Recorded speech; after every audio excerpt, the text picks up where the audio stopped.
बिस्मिल्लाहिर्रहमानिर्रहीम। अस्सलाम वालेकुम। आप देख रहे हैं हालात में हूं सईद चौधरी। क्या सदर मुमलिकत आसफ अली जरदारी घर जाने वाले हैं और 21 जुलाई की तारीख पोलिंग के लिए मुकर्रर कर दी है senate election Khyber Pakhtunkhwa assembly में।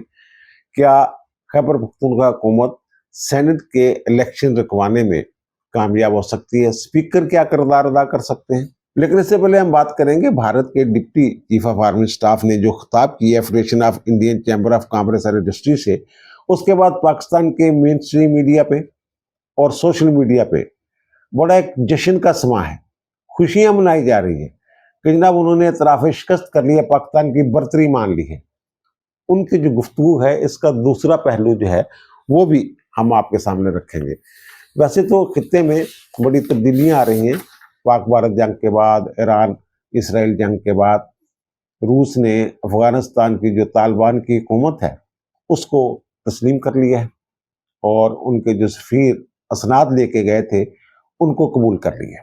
यानी पहला मुल्क बन गया है रूस जिसने अफगानिस्तान की जो तालिबान वाली हुकूमत है इसको तस्लीम किया है। और दूसरी तरफ ईरान ने अफगानिस्तान और अफगान शहरी जो हैं उनसे मुतल्लिक़ अपना रवैया जो है वो मुकम्मल तौर पे तब्दील कर लिया है। और 11 लाख अफगान जो हैं जो पनाह गज़ीन थे ईरान में बैठे हुए, उन्होंने उन्हें मुल्क बदर कर दिया। उनका जनाब जाएँ अफगानिस्तान जाएँ। और वहाँ के जो वज़ीर दाखिला हैं सिकंदर मोमनी, उनका बयान भी सामने आ गया। उनके जनाब हमने 11 लाख अफगान जो हैं उनको ईरान छोड़ने पर मजबूर किया है कि जनाब जाएँ आप। अच्छा, वो कह रहे हैं कि जो अफगान है ना ये नाकाबिल एतबार है, जो वज़ीर दाखिला है ईरान के।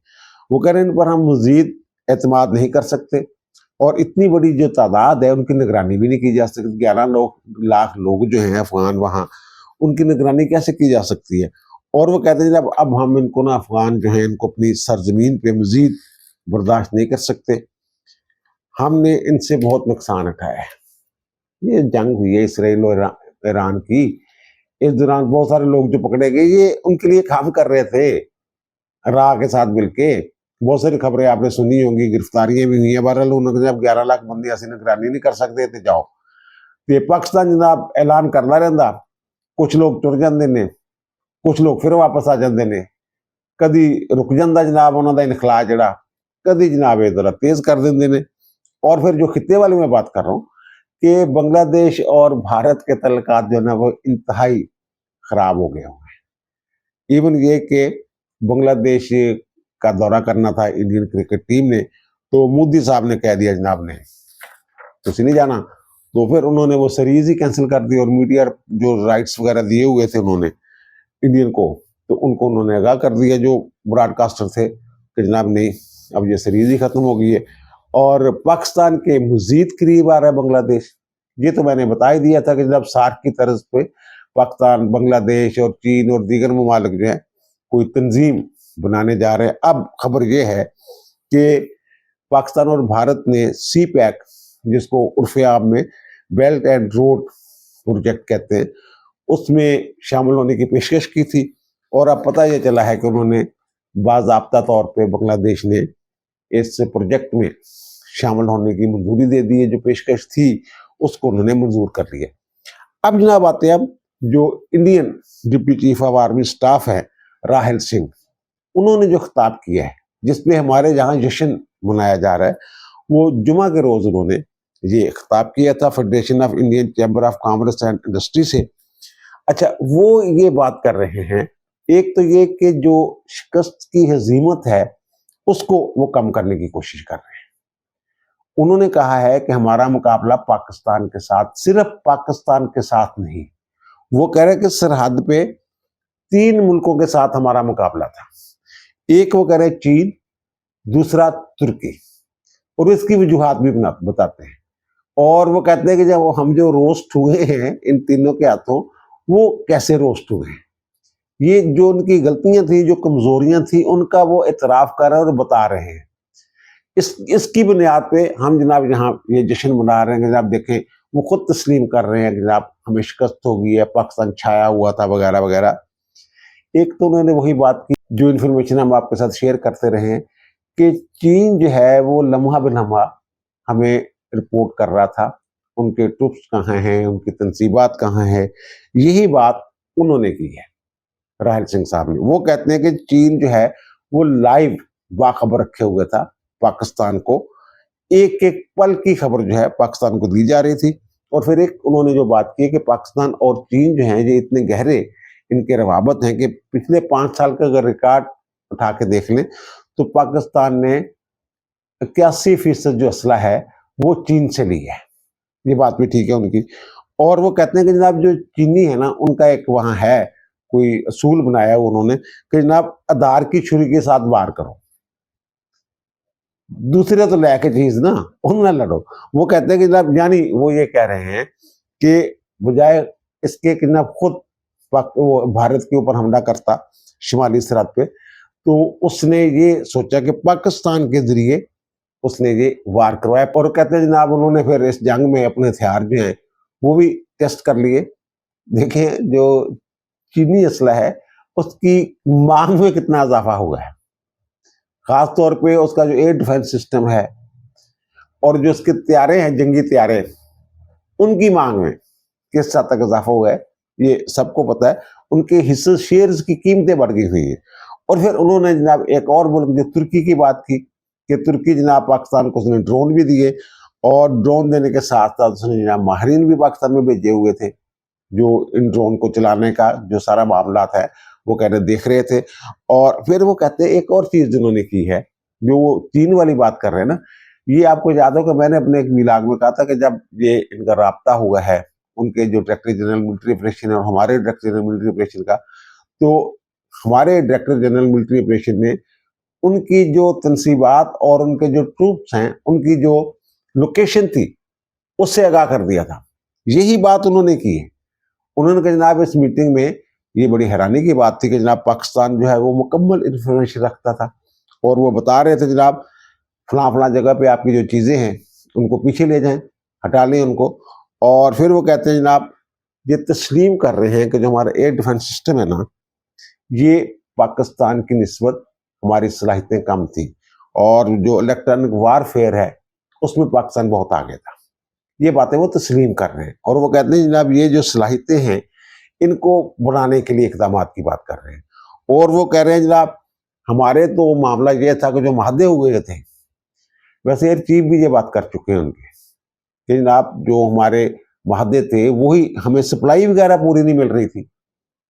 और यही बात इन्होंने की है कि जनाब असले की सप्लाई की लाइन का मसला है, और फिर जो हम माहदे करते हैं वो पता भी होता है कि उस मुद्दत के अंदर पूरे नहीं होने होते, लेकिन फिर भी जो है ये हम माहदे कर लेते हैं और इस उम्मीद पे बैठे रहते हैं कि जनाब हमें वो आ जाएगा। और वो कहते हैं कि जो चीन है ना ये बड़ा खतरनाक है, एक बात की। और उन्होंने कहा जनाब 3 ममालिक के साथ जो मैंने अर्ज किया है वो लड़े हैं।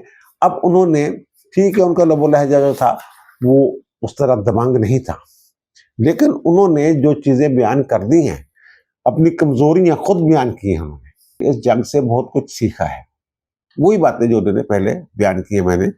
और फिर वो कहते हैं जब बंदा ये कहता है ना मैंने सीखा ऐसे, इसका मतलब ये है कि जो मेरी खामियां मेरी नजर में आई हैं और जो मुखालिफ है उसकी जो सलाहियतें हैं उनका अदराक हो गया है, तो ये एक बड़ी बात है। अपनी खामियों को दूर करने की वो बंदा कोशिश करता है। वो कहते हैं कि हमारी जंगी निवली है ना, उनका कहने का मतलब यह था वो बुरी थी, अच्छी नहीं थी। और अब ज़ाहिर है वो जंग के जो 96 घंटे की जो जंग थी इसमें जो कुछ हुआ उसके साथ, तो वो उसके मुताबिक आइंदा स्ट्रेटेजी बनाएंगे। इसलिए पाकिस्तान को इस हवाले से चौकस रहने की ज़रूरत है, और मेरा ख्याल है कि हम चौकस हैं। और दूसरा उन्होंने कहा हमने अंदाज़ा गलत लगाया था पाकिस्तान की सलाहियतों का, और हमें यह भी अंदाज़ा नहीं था कि जब तुर्की और चीन और दीगर ममालिक उनके साथ आके खड़े हो जाएंगे, हमारे दोस्त जो हैं वो नज़र नहीं आएंगे कहीं। ये उन्होंने सारी, और अपने कमज़ोर पहलू जो है ना उनके जो इस जंग में रहे हैं, तो उनको दूर करने की अगर बात की है तो इसका मतलब यह है कि वो आइंदा जो स्ट्रेटजी उनकी होगी वो अब से बेहतर होगी और ज़्यादा जारहाना मेरा ख्याल होगी।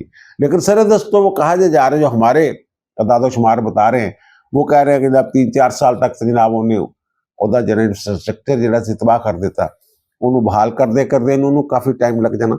और दूसरी जो बात मैं कर रहा था कि पेशावर में जो 21 तारीख पोलिंग डे मुकर्रर कर दिया सेनेट के इलेक्शनों के लिए। अब देखने वाली बात यह है कि ये पोलिंग डे क्यों, पूरा इलेक्शन शेड्यूल क्यों जारी नहीं किया गया, सिर्फ पोलिंग डे जारी वो बता दिया ना, फलान दिन जो 21 जुलाई को वहां जो है सेनेट के इलेक्शन में लोग वोट डालेंगे, सूबाई असम्बली के जो अरकान है। तो इसकी वजह यह है कि ये जो कागजात नामजदगी और जो स्क्रूटनी वगैरह है वो हो चुकी हुई है, पहले ही हो चुकी है मार्च 2024 में। ये पूरे पाकिस्तान में ये सेनेट के इलेक्शन हो रहे थे तो वहां इलेक्शन रुक गए थे, उसकी वजह थी ये जो मखसूस नशिस्तें, इजाफी मखसूस नशिस्तें जो अब दोबारा सुप्रीम कोर्ट के फैसले की रोशनी में नोटिफिकेशन बहाल किया गया है, तो जो खैबर पख्तूनख्वा की अपोजिशन वाली सीटों लोगों को ये मिली थी इजाफी मखसूस नशिस्तें, तो उसके बाद जनाब वो हलफ नहीं ले रहे थे वहां के जो स्पीकर, इस तरह की उन्होंने स्ट्रेटेजी बनाई हुई थी। क्योंकि आइन में जो लिखा हुआ है कि नौ मुंतखब जो रुकन असम्बली है वो जब पहले इजलास में आता है तो पहला काम ये होता है, एजेंडा ये होता है उस इजलास का कि उससे हलफ लिया जाता है, क्योंकि हलफ के बगैर वो काम नहीं कर सकता, वो होता ही नहीं एमपीए। एमपीए उस वक्त बनता है जब वो हलफ उठा लेता है, उससे पहले वो कामयाब उम्मीदवार होता है। बहरहाल इन्होंने वो रोक दिए थे, हलफ नहीं लिया था, तो फिर बहरहाल सुप्रीम कोर्ट तक मामला गया। लेकिन फिर उन्होंने जो सेनेट का इलेक्शन था, क्योंकि एक बड़ी तादाद थी, ये 25 के करीब जो हैं ये मखसूस नशिस्तें, जो अजाफी मखसूस नशिस्तें थी, तो अगर 25 नशिस्तें खाली थी तो सेनेट के इलेक्शन जो थे उसका तो रिजल्ट मुतासर हो जाना था। अब 27 वो पहले थे अपोजिशन वाले और 25-26 ये हो गए हैं, और कहते हैं 52-53 लोग जब हो गए हैं तो अब वो जो इलेक्शन सेनेट के इलेक्शन में वो नशिस्तें ले जाने की पोजीशन में होंगी। अब मसला ये है कि इसमें कितनी सीटें हैं जिन पे इलेक्शन हो रहा है। जनरल सीटें हैं 7, 25 उस पर उम्मीदवार हैं, और 2 टेक्नोक्रेट्स की सीटें हैं उस पर 10 उम्मीदवार हैं, और खवातीन की 2 नशिस्तें जो हैं सेनेट में उस पर 7 उम्मीदवार हैं। टोटल जो हैं 42 उम्मीदवार जो हैं वो मैदान में हैं। तो अब इसमें पहले तो ये हुक्म इम्तनाई था, ये मेरे ख्याल 1 जुलाई को हुक्म इम्तनाई जारी किया था पेशावर हाई कोर्ट ने। वो गए थे पीटीआई पार्लियामेंटेरियन वाले कि जनाब हमें जो तादाद है मखसूस नशिस्तों की, वो हमारी वो जो तादाद है अरकान की जनरल सीटों की उसके हिसाब से जनाब कम है। तो वो हुक्म इम्तनाई जारी कर दिया गया था, जनाब आपने हल्फ नहीं लेना, स्पीकर को मना कर दिया था। और फिर एएनपी वाले भी चले गए थे। तो अब पेशावर हाई कोर्ट ने ये खत्म कर दिया है, जो हुक्म इम्तनाई हलफ वाला जो हुक्म इम्तनाई खत्म कर दिया, क्योंकि जो पीटीआई पार्लियामेंटेरियन थे उन्होंने जनाब अपनी दरखास्त वापस ले ली। उन्होंने इस्लामाबाद में भी इसी तरह की हमारी दरखास्त पेंडिंग का, तो यहाँ हमें वापस कर दे, वो वापस हुई तो स्टे भी खत्म हो गया। और जो एएनपी की दरखास्त थी तो वो उन्होंने इलेक्शन कमीशन को भेज दी कि जनाब आप इनको सुन के उसके मुताबिक जो है ये फैसला कर दें। अब देखने वाली बात यह है कि क्या इनका जो हलफ है वो रोक सकते हैं, और जो अजलास होगा सेनेट की पोलिंग के लिए उसको जो स्पीकर हैं क्या सबोताज कर सकते हैं। इसका जवाब ये है कि वो नहीं कर सकते। पहली बात तो ये कि किस तारीख 21 जुलाई जो है वो पोलिंग डे जो मुकर्रर कर दी है, तो उसके बाद वो खत लिखेंगे गवर्नर को, जनाब अजलास बुलाएं ताकि ये जो लोग हैं मखसूस नशिस्तों वाले ये हलफ उठाने। अगर वो अजलास बुला भी लेते हैं और स्पीकर साहब फिर भी कोई हैंकी फेंकी करते हैं तो फिर इलेक्शन कमीशन ये खत लिख सकता है chief justice Peshawar high court को आइन के तहत कि जनाब ये 21 जुलाई जो है हमने तारीख मुकर्रर कर दी है इसके लिए पोलिंग के लिए, तो ये जनाब कोई 25 के करीब अरकान है जिन्होंने अभी हलफ उठाना है, तो आप स्पीकर साहब हलफ ले नहीं रहे, तो आप ऐसा करें कि जनाब जो तरमीम होगी है 26 महीने तरमीम जो है आर्टिकल 255 में होगी है कि अगर स्पीकर वगैरह या गवर्नर वगैरह हलफ नहीं लेते जिनसे लेना है उन्होंने, तो फिर जो सवाई मामला हो तो मुतलका हाई कोर्ट का चीफ जस्टिस जो है किसी भी शख्स को अपना नुमाइंदा मुकर्रर कर सकता है कि जनाब आप उनसे हलफ लें। ये यानी कि रास्ते खुलते जाएंगे। और दूसरी बात यह है कि ये जरूरी नहीं है कि जनाब स्पीकर इजलास बुलाए ये इलेक्शन के लिए। ये जो है ना आइन का आर्टिकल 219B वो ये कहता है कि सेनेट के इलेक्शन का इंतजाम और इनेकाद जो है वो किसकी जिम्मेदारी है, किसका इख्तियार है, इलेक्शन कमीशन का।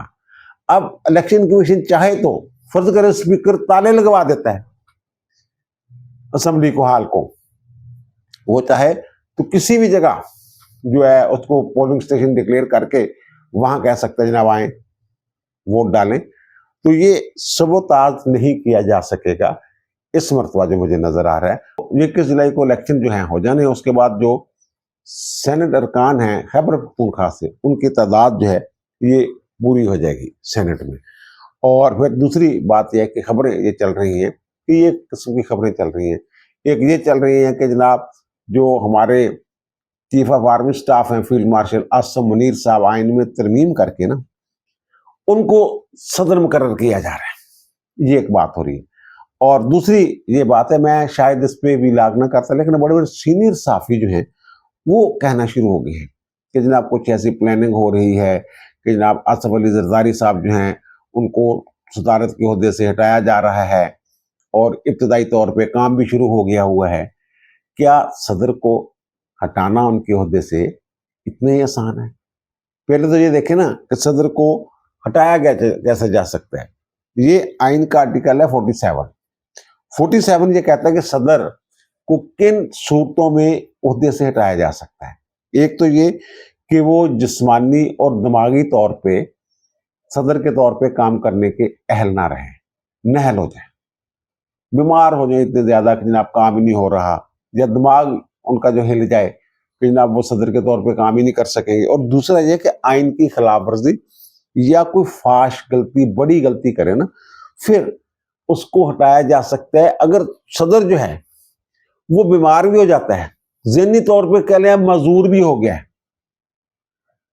तो उसको इस बुनियाद पे कि जो बीमार है उसको छुट्टी नहीं हो जाएगी उसका एक तरीकाकार है, इम्पीचमेंट जिसको कहते हैं, मुआखजा सदर को घर भेजने का तरीका है, आइन में दिया गया, उसके मुताबिक उसने घर जाना है। आपको याद होगा कि ये जो पिछला दौरे हुकूमत था, इनका दौरे सदारत था आसफ अली जरदारी का, उस वक्त भी इस तरह की खबरें जो ना वे आती रहती मार्केट। एक दुबई चले गए तो जनाब टीवी चैनल्स पे प्रोग्राम शुरू हो गए कि जनाब सदर का मुआखजा होने वाला है, वो बीमार हो गए हैं, और खबर ऐसे चला रहे थे जनाब सदर साहब जब बीमार हो गए तो वो सदारत से अज खुद जो है वो अलग हो रहे हैं, अलग हो जाएंगे। जब तक वो रिजाइन ना दे सदर मुमलकत, वो जितने भी बीमार हों, जितनी भी बड़ी गलती की हो उन्होंने, उनकी छुट्टी नहीं होगी।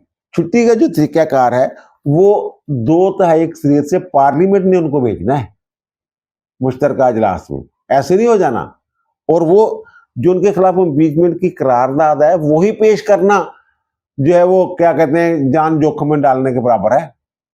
वो सादा अक्सरियत के साथ, यानी या सेनेट में वो एक नोटिस भेजेंगे पहले कि जनाब ये हम जो है सदर के खिलाफ इम्पीचमेंट की करारदाद ला रहे हैं। वो नोटिस भेजेंगे या चेयरमैन सेनेट को भेजेंगे या स्पीकर को भेजेंगे। अगर चेयरमैन सेनेट को वो नोटिस मसूल होता है तो वो फौरी तौर पर उसको स्पीकर को भेज देंगे, और जो स्पीकर हैं वो जनाब यानी वो अभी इरादा जाहिर करेंगे 51% जो हैं अरकान किसी भी एक ऐवान के, जनाब हम इम्पीचमेंट लाना चाहते हैं।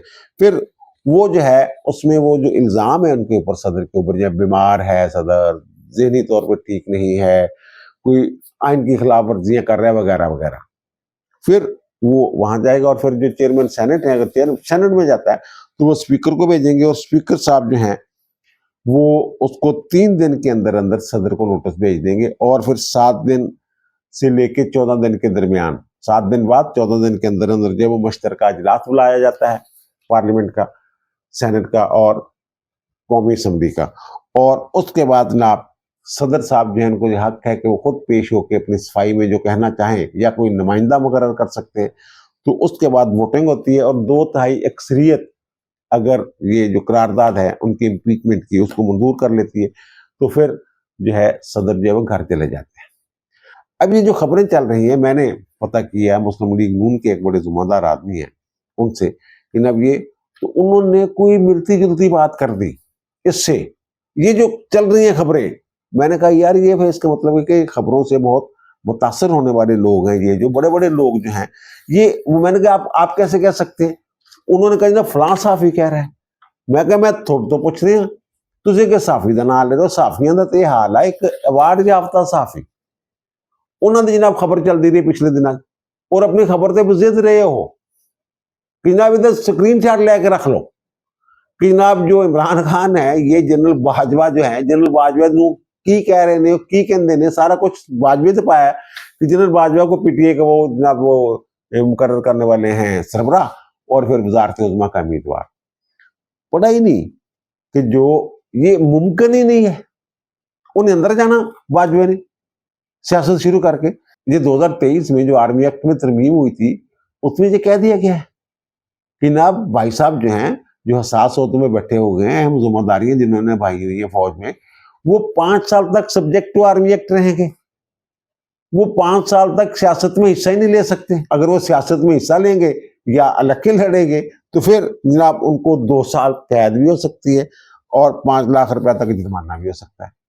ये नहीं देखते, लेकिन वो बुज़िद जनाब। इसी तरह ये जो खबर आई है, जो मैंने कहा है कि सदर को हटाना इतना आसान नहीं है, माजी में भी ये खबरें चलती रही, तो फिर मैंने उनसे पूछा जिनके बारे में ये कहा जा रहा है कि जनाब शायद में भी उनके लिए ये सारा कुछ, यानी उस अदारे में जो मेरे ज़राए हैं उनसे मैंने ये बात की, तो उन्होंने कहा जनाब ये सोचे भी ना, कभी भी नहीं। और जो हमारी वजारत कानून है, वफाकी वजारत कानून, वहाँ जो मेरे दोस्त बैठे हैं उनसे मैंने पूछा, उनका जनाब ये तो हमारे वहम गुमान में भी नहीं है ऐसी कोई बात कि जनाब आइन में तरमीम करके उनको जनाब आर्मी चीफ जो हैं, फील्ड मार्शल, उनके लिए, उनकी सदारत के लिए रास्ता हमवार किया जाए। भाई मेरे, ये तो डिक्टेटरों के लिए होता है। और ये जो एक मरतबा हमारे आइन में बाकायदा नाम के साथ लिखा गया था, जिया लक वाला, कि वो रेफरेंडम के जरिए जनाब उसको आपने मुंतखब कर लिया है तो वो सदर 5 साल के लिए। मुशर्रफ वाले में भी आइन में तो नाम नहीं था उसमें, लेकिन तरमीम की गई थी आइन में।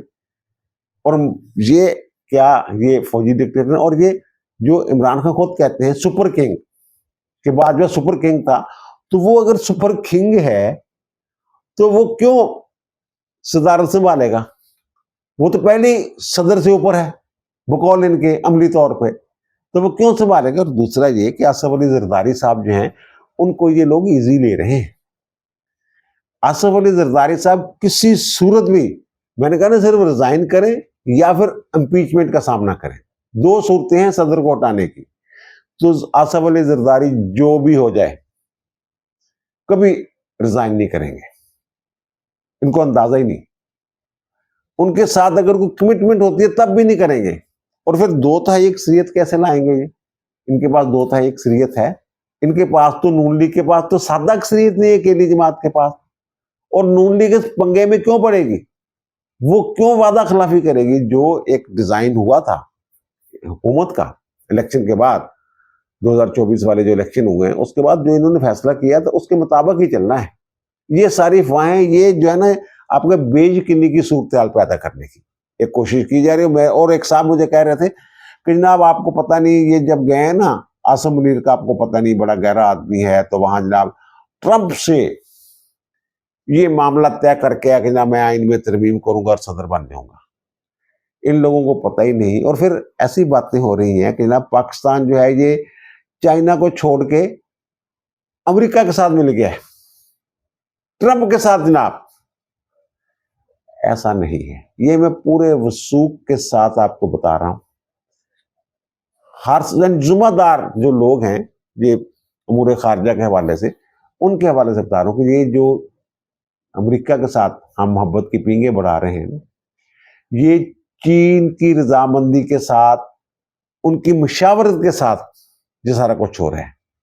ये कैसे हो सकता है कि 2 दिन पहले चीन जो है हमारे साथ खड़ा हुआ था और वहां का डिप्टी आर्मी चीफ इंडिया का ये बात कर रहा है कि हमारी तो जनाब सरहद के ऊपर 3 ममालिक के साथ जंग थी, हम अकेले थे, तो उस चीन को हम छोड़ दें जिससे हम 81% जो है असला लेते हैं।